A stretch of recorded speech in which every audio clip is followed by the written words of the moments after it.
soon have to watch for speed cameras as you go through work zones. A new law lets INDOT put them at 4 different locations around the state. News 8's government reporter Garrett Bergquist tells us what to expect. More than 30 people were killed in work zones in Indiana last year. That's more than double the total from 5 years ago. INDOT officials say speed plays a major role. And really the goal of the program is twofold, not only to protect construction crews that are out there working on the roadways, but also to protect drivers and keep them safe as they're traveling on Indiana's roadways.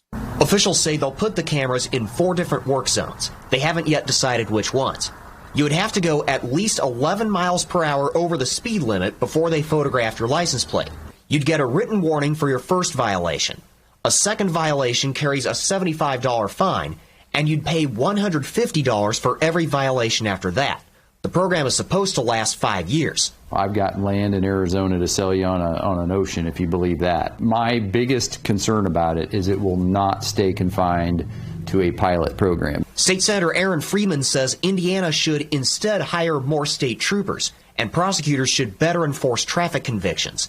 And he says the system isn't foolproof. What if it's your spouse? Can you imagine that marital conversation? Well, it wasn't me, it was my wife, or it was my husband, or whatever, right? And then we're going to have, we call it this, like the pointing of the fingers of everybody.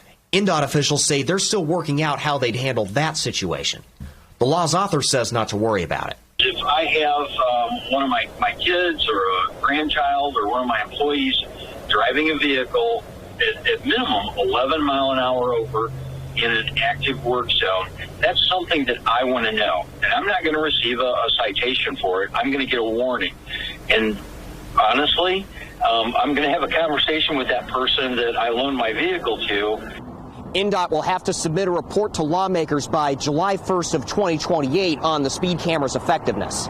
In Indianapolis, I'm Garrett Bergquist for WISH TV, wishtv.com, and like us on Facebook.